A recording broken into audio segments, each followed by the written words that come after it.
préparé. C'est tout bon. Bien, c'est parti. Merci Eva.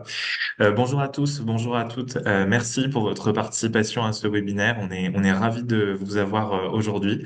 Donc je me présente, je m'appelle Alan Fossani, je suis le coordinateur de la semaine de la dénutrition. Ce webinaire clôture la sixième édition de la semaine de la dénutrition. Alors, pour vous faire un petit peu pour vous donner un peu la genèse, la semaine de la dénutrition, elle existe depuis 2020. Elle a été créée à l'initiative du collectif de lutte contre la dénutrition qui, lui, a été créé en 2016. Et alors, pourquoi une semaine de la dénutrition? Eh bien, parce qu'en fait, la dénutrition, c'est une maladie qui touche au moins 2 millions de personnes et ce chiffre est très certainement sous-estimé. Et donc, il faut sensibiliser à cette maladie puisque c'est une maladie silencieuse qui touche toutes les personnes. Ça peut toucher les enfants, les adolescents, les adultes et les personnes âgées. Donc c'est important qu'on puisse se mobiliser et cette mobilisation donc elle a lieu une fois par an tous les mois en novembre. C'est une mobilisation d'ordre national qui intègre des acteurs de tous les horizons donc que ça soit des associations, des institutions, mais aussi des entreprises, des établissements bien entendu, des EHPAD, des hôpitaux, mais aussi des CPTS. Enfin vraiment c'est une mobilisation qui englobe beaucoup de monde. L'année dernière, la sixième édition, c'est une édition record, hein, puisque l'année dernière, on avait enregistré un peu plus de 7 500 actions, là où cette année, on est à 15 000 actions, et c'est en grande partie grâce à vous. Donc merci pour ça. Pour peut-être vous faire un récap du programme de la semaine. Alors, la semaine de la dénutrition, c'est un programme de 15 webinaires, et je remercie Cosmed Bioparum pour avoir accepté de contribuer à ce programme. On a aussi un concours de cuisine qui a eu lieu mardi. On a également le lancement d'un livre à la Fondation de l'Académie de médecine. On a un événement aussi de lancement d'un accélérateur de lutte contre la dénutrition qui agrège plusieurs associations qui seront donc formées pour lutter contre la dénutrition. Et puis on a en clôture de la semaine cet après-midi une séquence au ministère de la Santé avec tous les partenaires, dont Cosmet Bioparum, que je remercie de nouveau. Vous pouvez retrouver toutes les ressources du collectif sur le site du collectif. Je vais vous les remettre dans le chat aussi. Et ce webinaire sera bien entendu diffusé en replay sur les réseaux du collectif. Merci beaucoup. Et donc, je cède la parole à Eva ou le docteur Sanchez. Je ne sais plus. Pour l'instant, c'est moi d'abord. Eva, C'est moi voilà, c'est d'abord. ça. Juste pour vous présenter rapidement le sommaire de cet atelier. Donc, je ferai une rapide introduction sur qui est Cosmet Bioparum. Et après, le docteur Sanchez nous fera sa présentation en trois parties. Dans un premier temps, il rappellera les critères de diagnostic pour la sarcopénie et la dénutrition. Ensuite, il présentera comment on applique ces critères aujourd'hui dans une unité de gériatrie aiguë et il terminera par une revue de la littérature avec la place aujourd'hui de l'impédance-métrie multifréquence dans la dénutrition. Vous aurez à la fin un temps de questions. N'hésitez pas, si des questions vous viennent au fur et à mesure, à tout notifier dans le chat. Comme j'ai dit juste avant, ce sera enregistré puis en accès libre en replay d'ici l'après-midi. Donc, je suis Eva Cornet, je suis aujourd'hui directrice de l'unité impédance-métrie de Cosmed. Donc, Cosmed, c'est une entreprise qui a un peu plus d'une quarantaine d'années, qui a été fondée à la base en Italie, dont le cœur de métier, c'est l'évaluation de la fonction pulmonaire, du métabolisme et de la composition corporelle. Nous avons aujourd'hui 9 filiales en Europe et en Asie et aux États-Unis, avec 4 sites de production, dont un site français pour la composition corporelle impédance-métrie. On est aujourd'hui plus de 160 salariés dans le monde et on couvre une centaine de pays. Bioparum est devenu Cosmed France en septembre 2025. La gamme de Cosmed, elle est répartie sous trois grandes familles. La première famille, c'est tout ce qui va être analyse de la fonction pulmonaire, où on a des outils type spirométrie avec notre petit dernier né, le Q. On a également des outils d'EFR. Au niveau du métabolisme, on a toutes des gammes, on a toutes des appareils autour de la gamme de la calorimétrie indirecte avec Q-Énergie, Q-Énergie Plus notamment, des appareils au niveau de l'EFX cardiopulmonaire et en termes de composition corporelle, on a des outils de plétismographie, notamment le BOTPOD et le PAPOD pour la pédiatrie, Et donc depuis septembre 2025, des outils d'impédance-métrie multifréquence et notamment le Zenmetrix. Docteur Sanchez, je vais vous laisser prendre la main sur le partage. Merci beaucoup. Bonjour à tous. Je remercie Cosmel et puis le collectif de lutte contre la dénutrition de m'avoir proposé d'animer ce webinaire. Donc, je vais vous parler effectivement, comme c'est annoncé, essentiellement de diagnostic de la dénutrition vous donner aussi une expérience un petit peu qu'on a à l'hôpital Bichat, dans lequel je travaille, un hôpital général avec toute une filière de gériatrie. Et je suis, pour ma part, médecin en équipe mobile de gériatrie, mais je participe beaucoup au diagnostic et à la prise en charge de la dénutrition dans toutes les unités, dont la gériatrie aiguë. Et je vous montrerai quelques données qu'on a pu recueillir dans cette unité. Alors, quand on parle de dénutrition, on a finalement un mécanisme physiopathologique principal qui est plutôt bien connu, bien documenté, qui est assez simple à comprendre. On a un déséquilibre entre des apports énergétiques ou des réserves énergétiques et ou protéiques. On va le voir que les protéines sont aussi importantes et les besoins de l'organisme qui sont très variables d'un individu à l'autre, mais surtout en fonction de l'âge, mais encore plus en fonction des pathologies et s'il faut faire face à une infection, par exemple, s'il faut cicatriser des plaies, se remettre d'une intervention, évidemment, les besoins sont extrêmement augmentés. Donc, cette balance, elle est dynamique dans le temps et elle peut être fréquemment en déséquilibre. Et si ce déséquilibre est soit important, soit prolongé dans le temps, il peut induire des modifications des tissus et des fonctions d'organes qui peuvent conduire à une morbimortalité. Et donc, c'est bien ça ce qu'on peut appeler la dénutrition, et ça répond à tous les critères d'une maladie. Et donc, c'est important de considérer que la dénutrition est bien une maladie qu'il faut du coup dépister. Pourquoi c'est une maladie qu'il faut dépister? Parce que c'est une maladie qui est grave. Chez les personnes âgées, dans la littérature, ça va dépendre des critères utilisés pour la définir, mais c'est toujours associé à une augmentation de la morbimortalité avec un facteur important qui varie entre 4 et 8 environ dans la littérature. C'est aussi une augmentation des dépenses de santé et du recours au système de santé, notamment avec un risque d'hospitalisation important et de réhospitalisation. Et enfin, c'est aussi un facteur de mauvais pronostic en termes de perte d'autonomie et de risque d'entrée en institutionnalisation. Donc, c'est une maladie grave, c'est aussi une maladie fréquente. Là aussi, dépendant des critères qu'on utilisera pour la définir, la prévalence peut varier entre 30 et 70% à l'admission à l'hôpital chez les personnes âgées. C'est au moins 50%, c'est un seuil qui est assez consensuel. Un patient sur deux arrivant à l'hôpital, un patient âgé arrivant à l'hôpital, il arrive souvent à cause de pathologies et la dénutrition est souvent l'une d'elles et a probablement participé à son admission à l'hôpital. Et c'est une maladie qui est curable. On le sait maintenant depuis longtemps. On sait qu'il y a des méta-analyses qui existent maintenant depuis plus de 10 ans qui compilent des essais randomisés très hétérogènes et principalement avec une prise en charge orale dans des populations le plus souvent âgées, mais ça peut être en ville, à l'hôpital. Mais ces méta-analyses montrent que lorsqu'on arrive à inverser cette balance, ce déséquilibre de la balance énergétique et protéique, on fait reprendre du poids. Ça, c'est assez constant. Et puis, on peut réduire certaines complications graves, notamment périopératoires ou des complications lors d'hospitalisation. On réduit le risque de réadmission lorsque les patients sont hospitalisés et peuvent rentrer chez eux.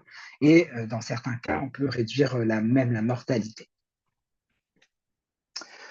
Donc, une maladie qui est grave, fréquente et curable nécessite un diagnostic précoce pour avoir une prise en charge le plus efficace possible. Et là où ça peut être un petit peu plus insidieux, c'est que la dénutrition, c'est une maladie qui a des formes multiples.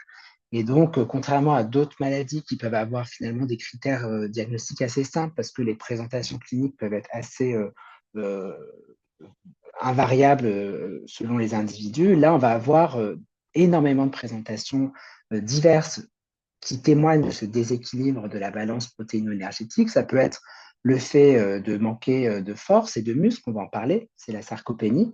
Ça peut être avoir un effet un peu dynamique, c'est-à-dire perdre du poids rapidement ou de manière prolongée, mais de manière très significative. Ça peut être avoir toujours été mince ou maigre, mais finalement, comme on fait face maintenant à des maladies, et ben, cette maigreur témoigne de réserve insuffisante, et donc ça nous indique que ça va, qu'on va rentrer dans la dénutrition parce qu'on n'arrivera pas à couvrir les besoins liés à ces maladies. Ça peut être des états qu'on voit beaucoup à l'hôpital, hein, de cachexie, où on va perdre l'appétit, perdre du poids rapidement.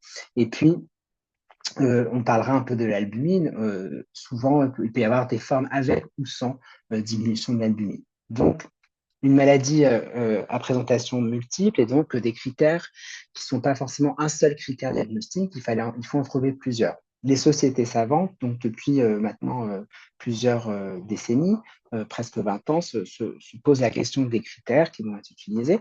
La HS, en 2007, pour la première fois, proposait des critères de diagnostic de la dénutrition de la personne âgée. Donc, c'était déjà une très grande avancée. Et on voit que ces critères ont beaucoup évolué depuis.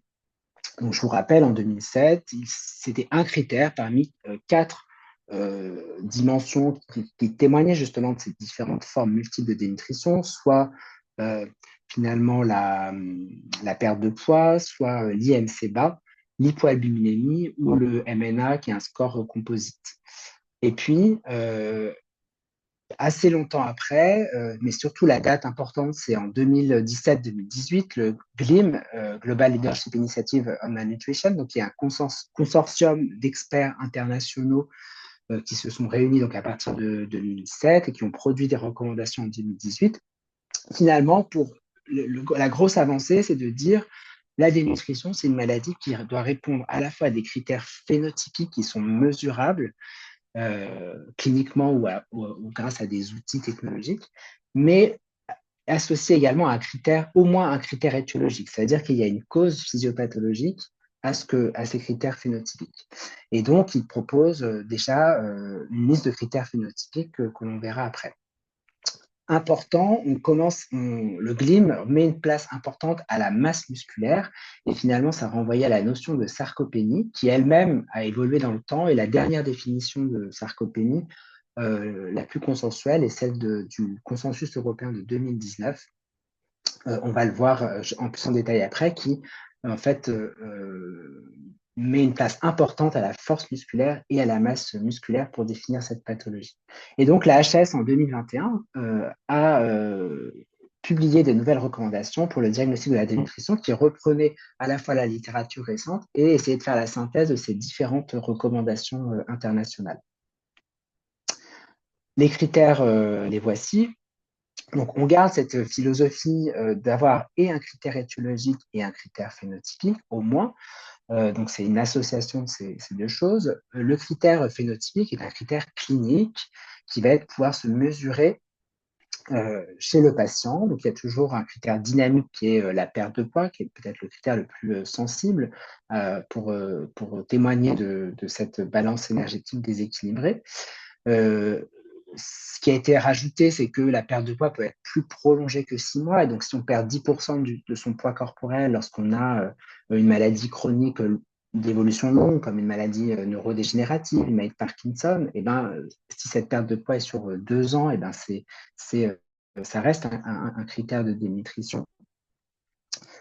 L'IMC qui témoigne donc de la corpulence et donc des réserves un petit peu énergétiques, il a été rehaussé d'un point par rapport à 2007. On a un IMC spécifique chez les personnes âgées qui est de 22 puisque on considère d'une part que l'IMC moyen dans cette population est souvent autour de 26-27 et que dans la littérature, avoir un IMC déjà bas, même si ce n'est pas une maigreur extrême, justement témoigne de réserves insuffisantes et avec un moins bon pronostic en cas d'hospitalisation, d'infection, de chirurgie, etc. Vous avez à chaque fois les critères de sévérité associés dans ces deux critères-là. Vous voyez que la sarcopénie confirmée est un nouvel critère par rapport à 2007, donc qui va intégrer à la fois les travaux du GLIM et du consensus européen pour la sarcopénie. Ce qui a choisi de suivre la HS, c'est donc un critère assez dur qui est celui donc, de sarcopénie confirmée au sens de ce consensus européen et qu'on va définir après. Donc c'est un critère plus dur que ce qui avait été choisi chez l'adulte plus jeune, qui utilisait un critère musculaire qui pouvait être très variable. C'était parmi à la fois la force, donc la fonction, la masse, les performances physiques. Donc, on pouvait choisir un critère, alors que là, la sarcopénie confirmée, c'est un petit peu plus exigeant comme critère. Ce qui est toujours très important chez les personnes âgées, encore plus, c'est qu'il faut avoir une enquête étiologique. Donc là, il y a 3 grands groupes d'étiologie qui, qui sont facilement identifiables chez les personnes âgées, notamment la baisse des apports alimentaires. Mais ce qui est important, c'est de comprendre dans cette démarche quelles sont les causes de la dénutrition, quelles sont les causes de la perte de poids, quelles sont les causes de la maigreur, quelles sont les causes de la sarcopénie. L'idée derrière est de pouvoir corriger ces facteurs étiologiques comme des leviers thérapeutiques. Alors pourquoi finalement un petit peu complexifier le diagnostic en rajoutant donc la sarcopénie confirmée, donc on va le voir, qui nécessite un petit peu plus d'engagement dans le dépistage, avec à la fois des outils et du temps pour réaliser ces évaluations. Parce que la dénutrition, c'est principalement quand même une question de muscle. Le muscle, c'est le principal tissu de l'organisme en termes de masse, et il a 2 fonctions principales qui sont primordiales chez les personnes âgées, notamment polypathologiques et qui souhaitent poursuivre leur vieillissement du mieux possible. C'est d'une part quand on a des événements intercurrents, quand on fait face à une problématique médicale aiguë, par exemple, les protéines stockées dans les muscles sont la source d'énergie le plus facilement mobilisable une fois qu'on a consommé nos réserves de glucose, qui sont, vous le savez peut-être, assez limitées dans le temps, hein, stockées dans très peu de tissus, bah, finalement, l'organisme va pouvoir puiser rapidement que dans les protéines, parce que puiser dans le gras, c'est un petit peu plus compliqué. Et donc, si on manque de protéines mobilisables en cas de stress, on va être plus sujet à avoir des infections plus graves, des complications médicales, des complications chirurgicales, un retard de cicatrisation, etc.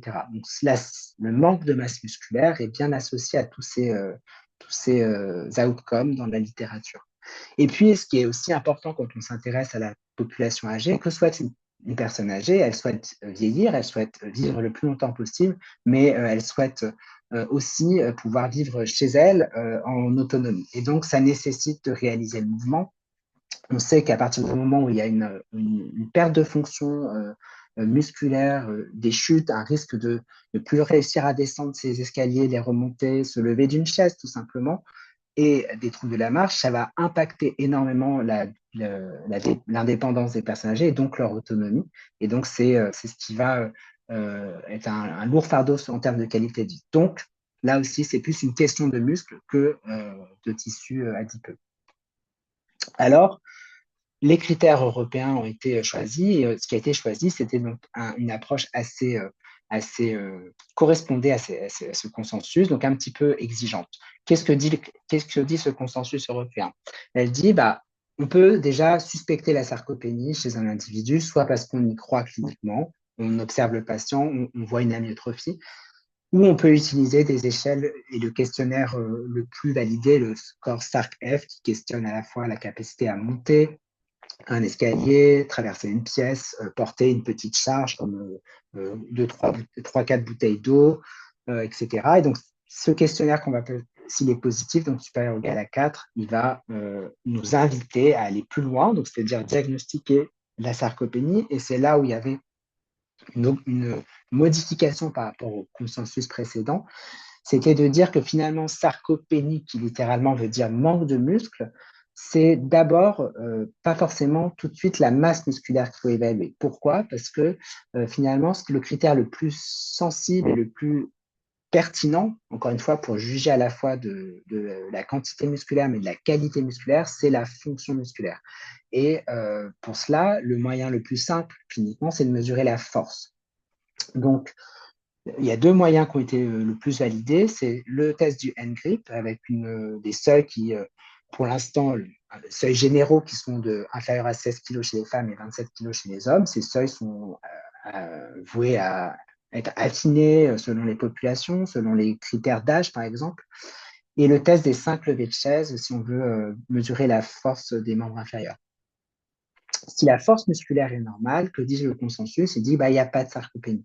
C'est-à-dire que même si la masse musculaire peut être un petit peu diminuée, si le muscle produit une force suffisante, c'est que la qualité musculaire est suffisante.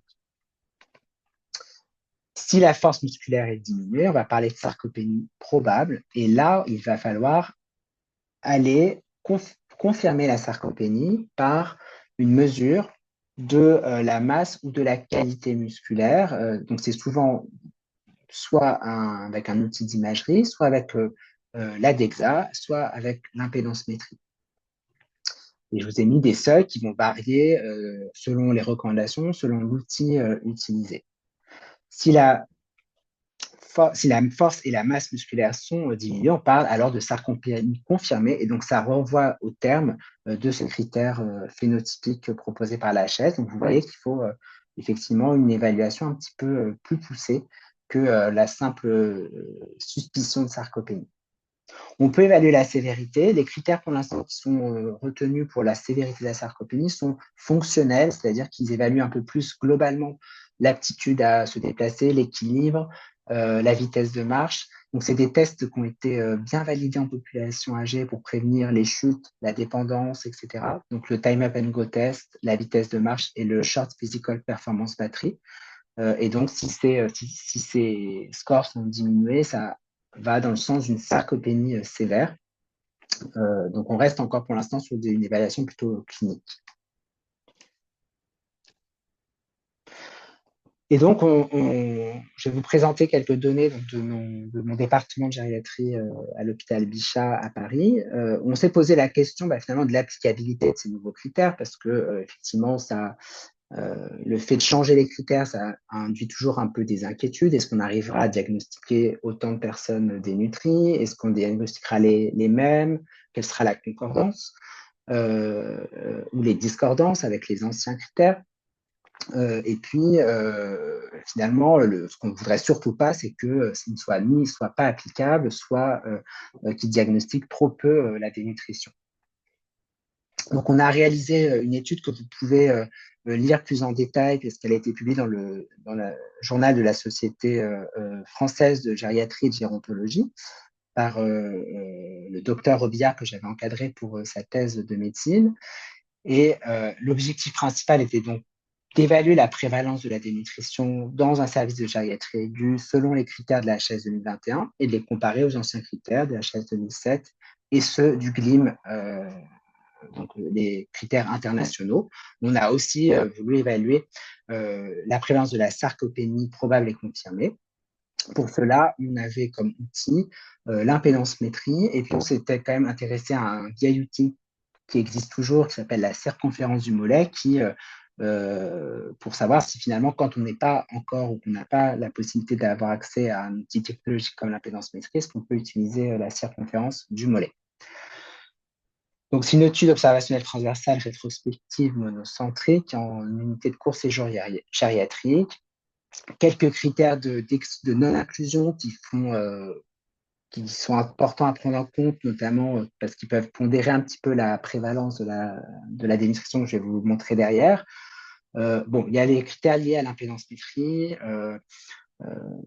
Le pacemaker reste encore une contre-indication. On commence à avoir des données qui peuvent être rassurantes, mais voilà, il faut encore aujourd'hui, les fabricants vont évidemment vous dire qu'il ne faut pas faire d'impédance-métrie. Il vaut mieux pas faire d'impédance-métrie les gens qui ont un pacemaker parce qu'on ne sait pas trop si le risque de perturber le fonctionnement du pacemaker. Donc, il faut de toute façon exclure ces patients. Évidemment, si on n'a pas de poids, pas de taille, quelle qu'en soit la raison, au moment où on a du temps pour faire l'impédance-métrie, on ne peut pas inclure les patients. S'ils refusaient de faire l'examen, et surtout les patients vraiment en phase terminale les plus graves, pour lesquels on ne s'est pas, entre guillemets, amusé à faire une impédance-métrie, sachant que ça ne changeait absolument pas leur pronostic. Donc, ces patients-là n'ont pas été inclus dans l'étude. Qu'est-ce qu'on dans notre département? On a la chance de pouvoir bénéficier d'une évaluation nutritionnelle assez tôt parce qu'on a un plan diététicien à 100% dans l'unité. On essaye de sensibiliser au maximum tout le personnel à peser et toiser rapidement les patients. Et puis, on a un temps, j'y reviendrai, un temps qui a été alloué avec un temps infirmier pour mesurer, pour faire un dépistage de la sarcopénie. Donc là, je vous présente des données. Il y a eu 378 patients admis sur la période de l'étude. Vous voyez qu'il y en a quand même 143 exclus pour les raisons que je vous ai signalées, donc notamment les poids manquants et les situations de fin de vie. Et puis, donc 235 patients ont pu être analysés. La population, c'est une population majorité de gériatrie aiguë, hein, pour ceux qui travaillent dans ces unités, ils les reconnaîtront, 87 ans d'âge moyen, majorité féminine, déjà une perte d'autonomie au moins modérée avant l'hospitalisation, une polypathologie importante avec un Charlson ajusté élevé. Quand même, vous voyez une prévalence de l'obésité qui n'est pas négligeable dans cette population et des pathologies comme le diabète de type 2 qui va atteindre 30% de la population. Si on s'intéresse aux critères diagnostiques ou de sévérité qui ont été observés, on peut voir que finalement, quand on utilise, je vous ai mis donc, dans le tableau, vous avez les différents critères évalués, que ce soit la perte de poids, l'IMC, la force musculaire, la masse musculaire, la circonférence du mollet, la sarcopénie conférée, l'hypoalbuminémie, et en fonction, les colonnes représentent les seuils et les conditions d'application selon la HAS, en 2007, selon la HAS 2021, selon le GLIM. C'est pour ça que, par exemple, l'hypoalbuminémie, il y a une petite différence, c'est que il y a une différence dans l'utilité de l'hypoalbuminémie, notamment en cas d'inflammation, on ne pouvait pas l'utiliser pour la HAS 2007, alors qu'on peut l'utiliser comme critère de sévérité pour les patients selon la recommandation de la HAS 2021. Donc, vous voyez que déjà, le simple fait de modifier les conditions de diagnostic sur la perte de poids, ça modifie quand même la prévalence de ce critère phénotypique. Le fait d'hausser le seuil d'IMC, évidemment, on gagne quelques personnes en plus qui sont diagnostiquées.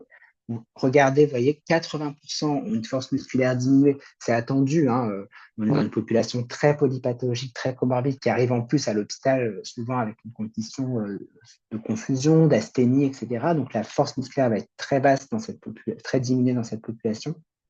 Mais quand on regarde la masse musculaire diminuée, c'est extrêmement élevé, 64%. Et seulement 32% quand on utilise la circonférence du mollet. Donc vous voyez que là, déjà, il y aura peut-être une discordance. Et puis, donc, si on a le critère dur d'association et masse et force musculaire diminuée, ça fait un patient sur deux qui avait une sarcopénie confirmée à l'admission. Et donc, mis bout à bout, si on utilise tous ces critères, vous voyez que dans cette population de gériatrie aiguë, finalement, les critères de l'AHS 2021 permettent de diagnostiquer 65% de patients dénutris. Donc, on est toujours dans cette fourchette de 30 à 70%. Vous voyez que c'est plus que si on applique stricto sensu les mêmes critères, enfin les critères de l'AHS 2007 sur la même population, on est à 45%. Alors certes, on ne pouvait pas utiliser rétrospectivement le MNA, donc on a peut-être une sous-évaluation, mais c'est vrai que le MNA complet est rarement utilisé complètement à l'hôpital parce que c'est chronophage. Et puis, si on se compare aux critères internationaux du GLIM, on est assez proche, 73%. Et c'est vrai que de toute façon, on est sur la HS a fait la synthèse et s'est rapproché quand même des critères internationaux. Donc, c'est attendu qu'on ait une prévalence assez proche. Et regardez les critères de sévérité aussi. Donc, en rouge, vous avez la dénutrition sévère. Et finalement, parmi les personnes dénutries, 1 sur 2 était sévèrement dénutri selon la HAS 2021. Donc, et là, il y a une petite différence avec le GLIM, c'est qu'on a l'impression que la HAS 2021, probablement en utilisant l'albuminémie comme critère de sévérité, va renforcer le diagnostic de dénutrition sévère. Alors justement, on a fait des tests de concordance entre ces différents critères diagnostiques. Sans grande surprise, il y a une discordance, enfin, il y a une mauvaise concordance avec le coefficient de kappa de Cohen ici qui est relativement bas entre l'HS 2021 et 2007, mais c'est logique, il y avait une volonté de changement importante.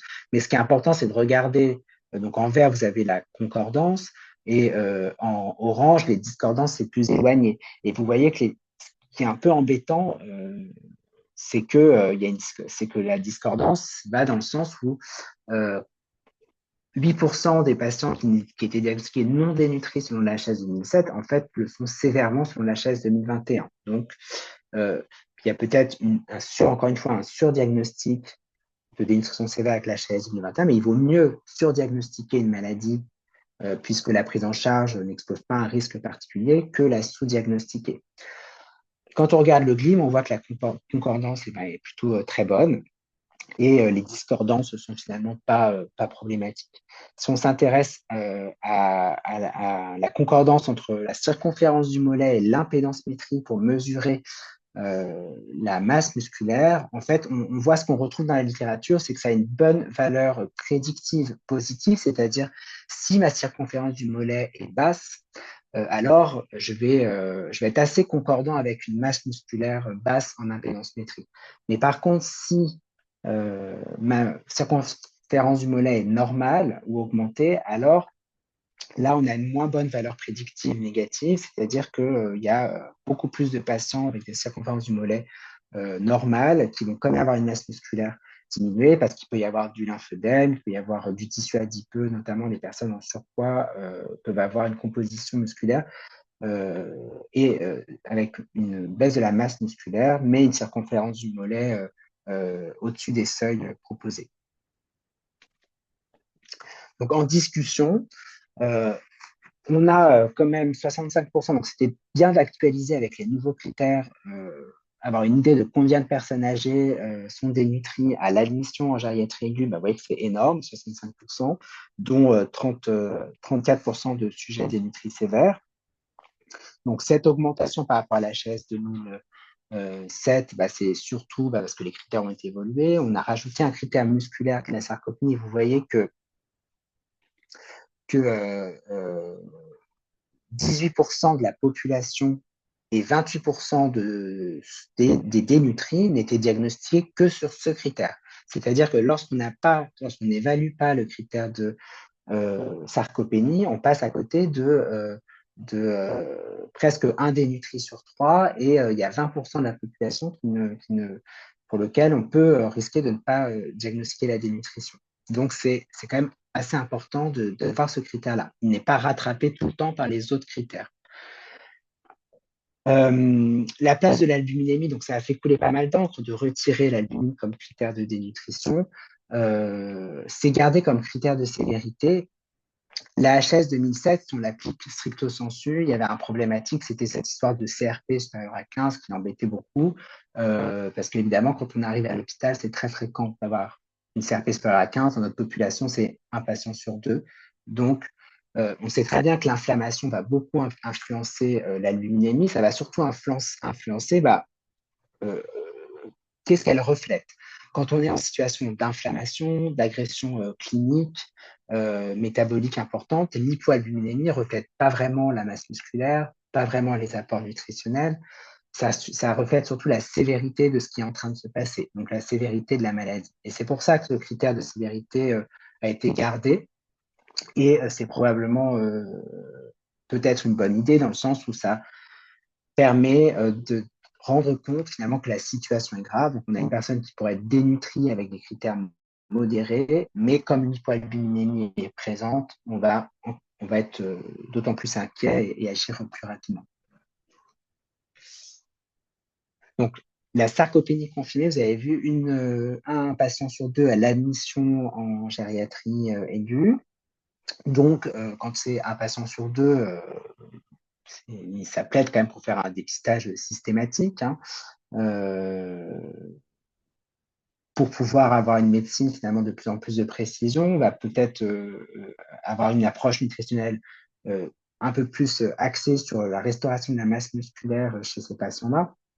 Ça a probablement une valeur pronostique péjorative, même si les données de la littérature restent plus mitigées dans cette population très comorbide où il y a plein de facteurs de risque de morbimortalité. Ça pose une question, un challenge pour les unités de soins, pour les services, soit à l'hôpital, les unités de soins, soit les services qui travaillent dans des EHPAD, l'organisation même des soins à domicile. Comment on peut dépister la sarcopénie finalement dans toutes ces structures? Ça nécessite en tout cas de questionner l'équipement qui sera nécessaire. Vous avez compris que la force, finalement, ça ne semble pas si difficile puisque le matériel à acquérir n'est pas si important que ça. Pour la masse, eh ben, ça va dépendre évidemment de ces accès, de ces structures, des moyens qu'on a. Et peut-être qu'à l'hôpital, ce qui va dans les situations comme les services de gériatrie aiguë où les patients sont souvent alités, pas toujours facilement déplaçables, on peut utiliser l'impédance-métrie. Dans d'autres services où les patients sont un peu mieux, on peut avoir des créneaux d'examen plus faciles. Et probablement, ce qui va aussi beaucoup faire avancer les choses, c'est que les services d'imagerie traditionnels vont utiliser probablement de manière plus en routine le scanner, notamment pour évaluer la composition corporelle. En attendant, la circonférence du mollet reste une bonne alternative en cas de valeur inférieure au seuil, avec une bonne valeur prédictive dans ce cas-là.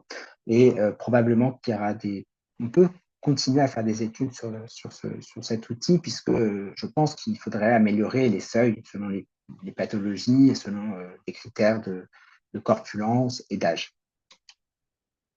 Alors, comme a été annoncé après, je n'ai pas fait une revue exhaustive de la littérature parce qu'on n'aurait pas le temps si on voulait parler de la place de l'impédance-métrie dans le diagnostic de la dénutrition. Ça nous prendrait probablement plus d'une journée. Donc, je voulais aborder quelque chose que je n'avais pas beaucoup abordé dans nos données justement publiées, c'était l'utilisation de l'angle de phase qui va être un des paramètres que peut apporter une impédance-métrie multifréquence, et c'est quelque chose qui est un petit peu différent d'autres outils qui permettent de mesurer la masse, la composition corporelle. Donc, cet angle de phase, finalement, alors moi je ne suis pas du tout biophysicien, donc je ne vais pas rentrer complètement dans les détails, mais ce que j'ai compris quand on me l'a expliqué, c'est que c'est un marqueur de viabilité cellulaire.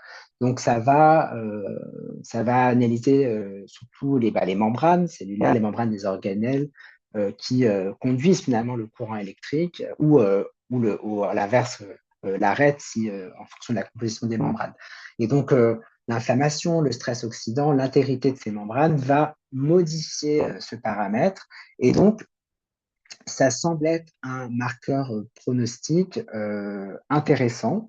Et donc, finalement, peut-être que cet angle de phase va prendre plus de place dans les futures recommandations en termes d'outils, finalement, d'évaluation de la sévérité, peut-être de la sarcopénie ou d'une situation clinique dans tous les cas. Je vous ai mis quelques exemples avec les références que vous avez là. C'est un marqueur pronostic dans des populations comme ici la mortalité, mais à long terme chez des populations suivies pour des cancers hématologiques. Vous voyez que ça permet d'améliorer, donc quand on mesure la force de préhension et l'angle de phase, ça permet d'améliorer la valeur pronostique, donc chez une population de patients suivis 12 mois, avec une mortalité assez importante. Donc ça, c'était, on va dire, assez connu, entre guillemets. L'angle de phase avait déjà pas mal de fois été évalué comme marqueur prédictif de la mortalité en réanimation, en chirurgie, etc., en dialyse. Là, ce qui était intéressant, c'est que c'était des patients plus âgés et que c'était dans une population particulière que les cancers. Et donc, ça peut être, quand on a besoin d'outils un petit peu d'évaluation du pronostic, ça peut être un outil supplémentaire. Et puis, nous, en fait, en gériatrie, on s'intéresse à des marqueurs pronostiques, mais finalement, ce n'est pas toujours la mortalité qui nous intéresse le plus parce que on sait, parce qu'on s'intéresse à une population très, très âgée, très comorbide, on sait que la mortalité, de toute façon, finira par arriver. Ce qu'on veut, c'est avoir le moins de morbidité possible. Donc ça, c'était juste pour vous dire, excusez-moi, je n'ai pas fini la slide avant. Je vous montrais la courbe de survie, toujours donc, dans ces populations hématologiques. Vous voyez qu'il y a un seuil qui a été proposé dans cette étude et un angle de phase à 3,8. Donc, plus l'angle de phase est bas et moins bon est le pronostic. Moins bon est la viabilité cellulaire. Moins bonne est la viabilité cellulaire. Voilà, donc ce que je voulais dire en termes de pronostic, c'est que parfois, on s'intéresse à plutôt l'aggravation des maladies en gériatrie, ce qui va impacter beaucoup la qualité de vie restante aux personnes âgées. Et donc, parfois, c'est des outcomes que l'on préfère aussi, qu'on aime bien avoir des données, et pas seulement des données de mortalité. Et donc, dans cet article également récent, j'ai pu voir que l'angle de phase était un outil qui permettait de prédire. Donc là, ils ont fait une analyse en quartile. Donc, en lisant beaucoup l'article, je n'ai pas réussi à voir exactement quel seuil on pouvait tirer de ce premier quartile, mais en tout cas, c'est toujours l'angle de phase le plus bas. Ils n'ont pas fait d'analyse de seuil spécifique, mais l'angle de phase le plus bas de cette cohorte de 329 patients avec insuffisance cardiaque était prédictif du risque d'hospitalisation pour insuffisance cardiaque. Et donc ça, c'est un outcome qui est très important, puisqu'on sait que dans la population atteinte d'insuffisance cardiaque, le risque d'hospitalisation et de réhospitalisation doit être évité au maximum, puisque c'est un gros facteur de réduction de la qualité de vie et de perte d'autonomie à chaque hospitalisation successive. Et donc, on commence à avoir donc des données plus fines finalement sur cet outil pronostic. Et enfin, finalement, je vous disais, dans les critères de sévérité de la sarcopénie, finalement, on a des critères fonctionnels qui sont le time up and go, la vitesse de marche, le short physical performance battery. Ces tests-là, ils sont faciles à réaliser chez des patients en hôpital de jour ou qui sont pas en situation, on va dire, critique.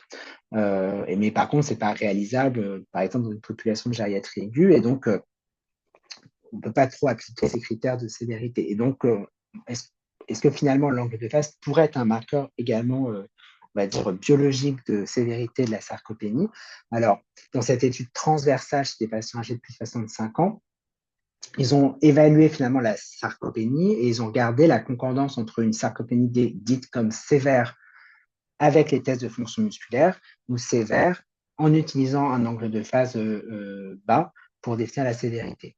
Et finalement, l'angle de phase, il était surtout assez bien concordant avec la vitesse de marche. Et donc, c'est-à-dire que ça permettait de bien prédire une baisse importante de cette fonction-là.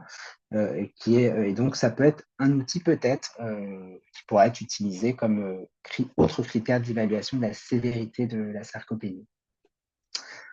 Donc, en conclusion, et je crois que Pascal aura peut-être du temps pour les questions, je voulais insister sur le diagnostic de la dénutrition selon les nouveaux critères qu'on doit essayer d'appliquer au maximum. Ces critères-là, ils sont le fruit de quand même plusieurs années, voire décennies d'évolution, de réflexion et de synthèse de la littérature internationale et des recommandations internationales, dans le but est d'avoir une évaluation nutritionnelle la plus complète possible pour offrir le plan de soins le plus personnalisé possible. Et c'est vraiment pour ça qu'il y a toujours plusieurs critères, mais qu'il faut essayer d'identifier tous ces critères pour pouvoir améliorer la prise en charge. Je n'ai pas énormément parlé sur les facteurs étiologiques, mais c'est extrêmement important.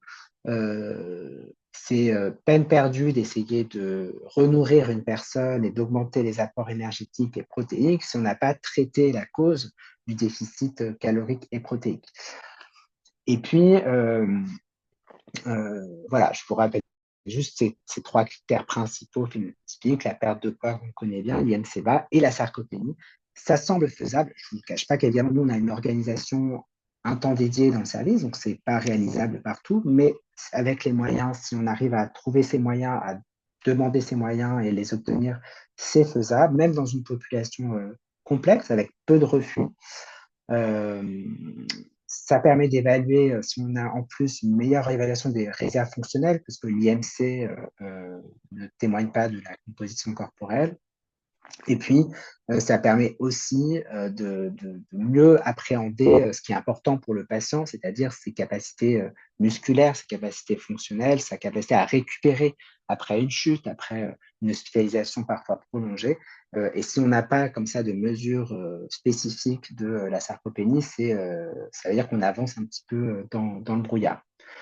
Et puis à la fin, je vous ai donc donné quelques exemples peut-être de littérature très récente. Beaucoup s'intéressent à l'angle de phase quand on regarde la place de l'impédance-métrie. Peut-être que cet outil, qui semble avoir plus une valeur pronostique, prendra plus de place dans les futures recommandations. C'est une hypothèse que je vous fais comme ça. Je suis complètement, je n'ai aucune idée de la question. Voilà. Je vous remercie, je crois que j'ai fini. Je vous remercie pour votre attention et je serais ravi de répondre à quelques questions si nécessaire, s'il y en a. Je vais arrêter le partage. Alors, j'ai quelques questions en effet dans le chat. La première question, elle concerne la place de la préalbumine. Qu'est-ce que vous en pensez?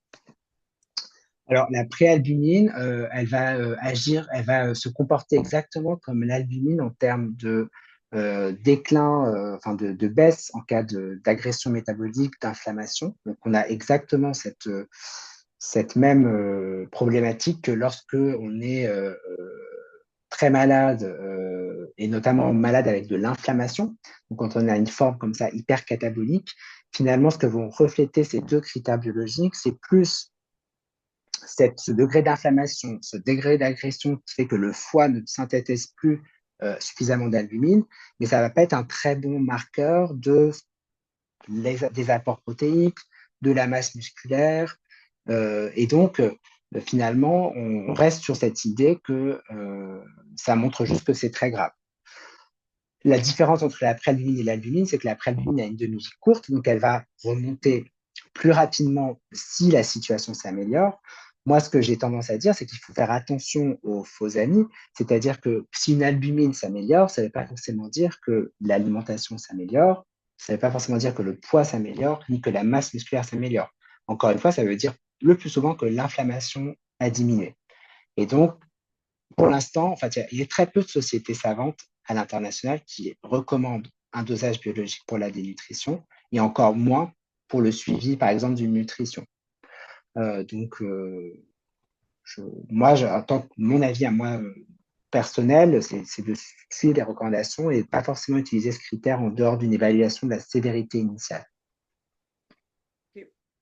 Ok, une autre question sur le critère phénotypique, perte de poids par rapport au poids habituel avant la maladie. Est-ce qu'il doit être utilisé même quand on a une obésité modérée, voire sévère? Oui. Est-ce qu'un patient obèse qui perd du poids, il est considéré comme ayant le critère phénotypique de réduction de sarcopénie?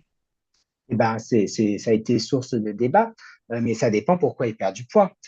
Puisque c'est là, encore une fois, que le critère étiologique a toute son importance. On est dans une démarche diagnostique et on doit justement essayer de comprendre au mieux ce qui se passe. Évidemment que si vous avez 40 ans avec une obésité sévère, que vous allez dans un parcours de réduction pondérale très encadré, que ce soit en utilisant des, des analogues du GLP-1 ou à une chirurgie bariatrique, vous allez perdre forcément plus de 10%, c'est même l'objectif de la prise en charge. Dans ce cas-là, ces patients-là ne sont pas considérés comme dénutris, combien même ils peuvent le devenir, parce que le but de la chirurgie de l'obésité n'est pas de rendre les gens sarcopéniques. Donc, ces patients-là devraient être très bien suivis, et dans les bons centres, ils le sont, notamment sur le capital musculaire tout au long de leur parcours. Est-ce qu'à 80 ans, on fait une chirurgie bariatrique? La réponse est non. Et on le sait très bien, c'est que si on faisait perdre autant de poids chez une personne très âgée, on n'arriverait pas à maintenir la masse musculaire. Donc, une personne, l'obésité dans les 75-80 ans, c'est 20% de la population en France. Donc, c'est vrai que c'est une question importante. Ces personnes-là, on sait qu'elles perdent du poids spontanément. Ce n'est pas qu'elles sont dans des programmes de réduction pondérale avec 3 fois par semaine du sport pour maintenir la masse musculaire, etc. C'est parce qu'elles ont des pathologies, c'est parce qu'elles ont du coup la perte de poids est plutôt le reflet de pathologie. Dans ce cas-là, on sait qu'elles ont plus de risques d'être dénutries, c'est-à-dire de perdre de la masse musculaire. Et donc, la perte de poids, oui, c'est le seul critère phénotypique simple qu'on peut utiliser en situation d'obésité, puisque évidemment l'IMC n'est pas utilisable. Mais une personne obèse de 100 kg qui perd 10 kg, donc 10% de son poids corporel, elle doit être considérée comme dénutrie à partir du moment où elle a 75-80 ans, parce qu'elle perd du poids probablement à cause de maladie, pas parce qu'elle a fait un programme très encadré de réduction pondérale. D'accord? Et ça, il n'y a aucune littérature qui vous montre qu'en faisant un programme très encadré à 85 ans, on améliore le pronostic. Et j'ai dit, c'est lié à une pathologie, c'est aussi parfois lié à de fausses croyances, c'est-à-dire une personne qui aurait fait d'elle-même un régime. Mais c'est très rare.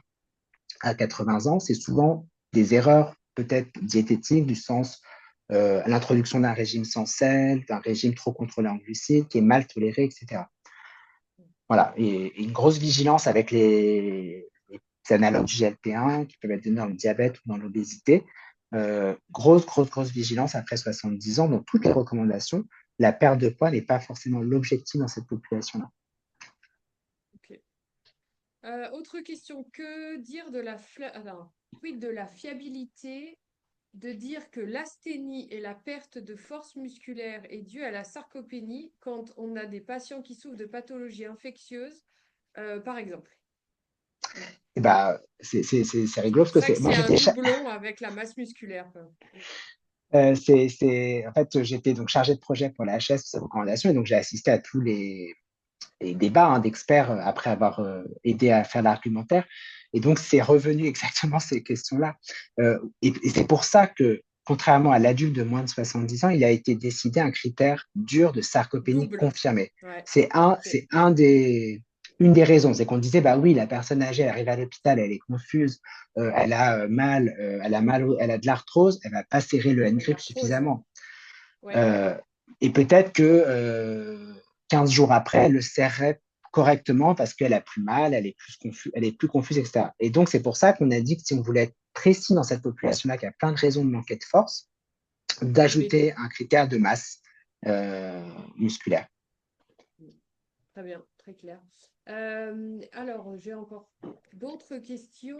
Pouvez-vous nous parler de la place du renforcement musculaire dans la prévention de la sarcopénie? Oui.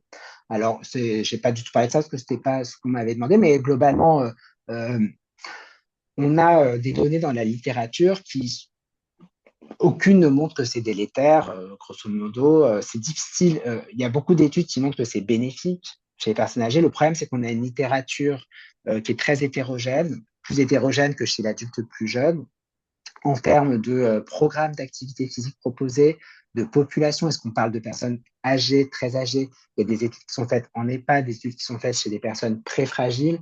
Donc, vous voyez, c'est un peu difficile des fois de tirer des synthèses complètes, mais il semble, et c'est logique avec les connaissances physiologiques, que l'activité physique est un très bon levier anabolique sur le plan musculaire et qu'on garde un effet bénéfique avec l'avancée en âge. Maintenant, la littérature, elle a été surtout faite sur des essais randomisés d'intensité forte, c'est-à-dire 3 séances d'activité physique par semaine, souvent de musculation, ce qui n'est pas forcément reproductible en population générale. Et donc, ce qu'on a besoin, c'est d'avoir plus aussi d'études de la vraie vie, entre guillemets, qui montrent qu'est-ce que ça fait de faire 1 à 2 fois du sport dans la semaine à cet âge-là, les séances qui peuvent être faites en SSR, etc. La force musculaire, le N-grip, il y a quelques données qui montrent que le N-grip est un bon moyen aussi de suivre sur plus courte distance, on va dire de semaine en semaine, l'amélioration d'un programme d'activité physique. J'en parlais pas là, mais l'échographie musculaire pourrait être aussi un petit peu intéressant. J'ai pas trop de recul sur l'impédance métrique qui peut avoir quand même des fluctuations et qui est plutôt utilisé peut-être sur des périodes plus longues dans les études pour évaluer un changement significatif. Euh, mais en tout cas, oui, il y a en association aux apports protéiques, l'activité physique est hautement recommandée chez les personnes âgées. Tant qu'on est dans ce type de questions, si donc on est sur des patients âgés ou pas, si le N-grip n'est pas dans la norme, Doit-on utiliser l'impédance-métrie pour confirmer ou non la dénutrition? Est-ce que vous ne trouvez pas que le seuil à 27 kilos pour un homme âgé n'est pas trop élevé? Alors, oui, alors, il faut, si on respecte les critères qui ont été proposés, la force est diminuée, je vais un peu plus loin, j'essaie d'avoir une idée de la masse ou de la qualité musculaire, donc impédance métrie, DEXA ou imagerie. Euh, la question du seuil. Le seuil de 16 et de 27, ils viennent d'où? Ils viennent de cohortes britanniques, donc des cohortes de population générale très, très importantes. Et c'est assez simple ce qu'ils ont fait. C'est qu'ils ont pris la force musculaire de toute la population, si je schématise. Donc, vous imaginez une très grande variabilité à tout âge, voilà, même à 40 ans, il y avait des gens qui avaient une force très élevée, des gens qui avaient une force diminuée. Et ils ont fait la moyenne pour montrer pour faire un peu des courbes comme ça par tranche d'âge. Et ils ont gardé les premiers et deuxième écart types au-dessus et en dessous. Donc le 27, c'est le deuxième écart type en dessous de la moyenne pour les hommes et le 16, c'est le deuxième écart type en dessous de la moyenne chez les femmes. Donc c'est très arithmétique comme vision de faire les choses et on a besoin probablement d'affiner ces seuils avec des vraies courbes de ROC, en fait, des vraies courbes d'analyse de seuil. Euh, il commence à y avoir aussi dans ces mêmes études, il y a des ABAC qui donnent par tranche d'âge, notamment à 95, plus de 90 ans, etc., qui vont donner des seuils plus adaptés à l'âge. Mais déjà en soi, utiliser ces seuils au quotidien, ça paraît déjà une bonne approche. Très bien. Euh, Chez les personnes âgées, après une chirurgie, il est difficile de faire le test de marche ou le test de levée de chaise. Est-ce que le grip test est suffisant? Oui, on est d'accord. En fait, C'est l'un des tests. Ouais. oui, oui, bah, en fait, normalement, les tests de marche, etc., devraient être faits plutôt à la fin, une fois qu'on a diagnostiqué une sarcopénie. Donc, ils ne sont pas nécessaires pour diagnostiquer la sarcopénie, c'est plutôt une évaluation de la sévérité. Et c'est ce que je vous expliquais, c'est que, évidemment, dans une population, par exemple, hospitalisée, on réalise peu ces tests de marche et de performance physique parce que le patient n'est pas en état de les faire à l'instant T. Euh, et c'est là où toute la question de quels critères de sévérité de sarcopénie on pourrait utiliser dans cette population, on n'a pas aujourd'hui de réponse. Et je vous donner quelques exemples de littérature sur l'enclos de phase pour un peu ouvrir le débat. Mhm. Très bien. On a une question pour le tour de mollet, mais j'ai répondu dans le chat. On est d'accord que c'est le tour de mollet maximal qu'il faut prendre. Exactement. C'est-à-dire Ok. qu'il n'y a pas de, Donc j'ai mis le s'il n'y a pas de site. hauteur, ça dépend de la morphologie, on va dire, du mollet de chacun. Ouais. On va se mettre là où ça paraît le plus grand dans le mollet. Dans le mollet. J'ai mis directement dans le chat le Voilà. site internet où j'ai trouvé la référence. Ok, Voilà. on a une dernière question pour qu'on puisse tenir le timing. On a Antoine qui, je pense, est à pas. Il rencontre des patients âgés à domicile dans le cadre de son travail. Pour la sarcopénie, il peut utiliser un grip test, mais est-ce qu'une balance impédance-métrie à un coût de 100-200 euros peut réellement faire une mesure de la masse musculaire, sachant tous les facteurs pouvant l'influencer? Je l'invite à se rapprocher de Bioparam qu'on puisse lui expliquer un petit peu pourquoi justement la réponse est évidemment que non. Bon, déjà, il faut réussir à monter sur la balance et à tenir. Est-ce que c'est une balance où on va tenir au niveau des mains pour avoir une évaluation pour que l'arc électrique il puisse passer par le plus de tissu possible? C'est pas, et puis, ce qui est recommandé maintenant en termes de gold standard, si on parle d'influenzométrie, c'est d'avoir quand même une multifréquence. C'est-à-dire pas À analyser que électrode. sur une seule fréquence. Voilà. Ouais. Donc, c'est ce qui va être recommandé. Voilà. Après, s'il y a quelqu'un, si on va chez une personne âgée et qu'elle a une balance métrie, impédance mètre, on peut, pourquoi pas l'utiliser, mais voilà, encore une fois, si on pense qu'une personne est vraiment sarcopénique et qu'elle pourrait bénéficier, a fortiori, d'un bilan plus général, notamment gériatrique, elle peut aussi se rapprocher de structures comme des hôpitaux de jour qui vont de plus en plus s'équiper de ces outils-là. Mm. Le souci, il est souvent sur les modèles, les modélisations mathématiques qu'on a derrière et même sur le langage. Vous prenez les balances de particuliers. Concrètement, ils font le poids et enfin, le gras et le muscle, c'est le poids du corps. Donc, si vous utilisez cette donnée-là, bah, un patient qui a 20% de masse grasse, il va avoir 80% de muscle. Évidemment que non, il y a les os, il y a les organes, il y a tout le reste. Donc, on ne peut pas utiliser outils-là. En effet, les recommandations, c'est impédance métrie multifréquence à électrode collée. Donc, voilà. Et pire encore que ça, on a dans les recommandations de la SFNCM et du GLIM des équations spécifiques qui sont recommandées et en fonction des équations, enfin voilà, on peut avoir des écarts. Donc, Donc, en c'est fait, mieux que pour rien, mais c'est pas. Voilà. personnes âgées, pour l'instant, c'est l'équation de Sergi Sergi, qui ouais. est celle qui est recommandée. C'est vrai qu'il n'y a pas des. En fait, on a des difficultés quand même à pouvoir développer complètement seul d'autres équations. Enfin voilà, il faut au moins, en tout cas, moi je dirais par précaution, soit pouvoir appliquer l'équation de Sergi parce qu'on a les paramètres d'impédance métrie brute, ou Oui. savoir que l'appareil utilise cette équation-là. Si on utilise un autre appareil dont on ne sait pas, parce que souvent les industriels ne donnent pas forcément l'équation utilisée, au moins être sûr qu'ils aient fait des études de validation dans la population qu'on va prendre en charge. Et ce n'est pas le cas de la balance impédance-métrie achetée chez Darty et Boulanger. Donc, il faut, voilà. Moi, je sais que je fais face à des fois on utilise des impédances mètres, je ne sais pas quelle équation est dedans, parce que c'est un secret industriel, mais au moins, je peux accéder à des études publiées dans des revues à comité de lecture qui disent que ça a été étudié chez des patients de 70, etc., etc., en comparaison avec la DEXA, etc. Donc, c'est important d'être vigilant sur ça, effectivement, parce que je vous rappelle juste l'impédance métrie, on ne mesure pas directement la masse musculaire, on l'extrapole à partir de données bioélectriques. Hein. C'est pas comme le scanner où c'est plus simple, on voit le gras, on voit le muscle, on mesure, etc.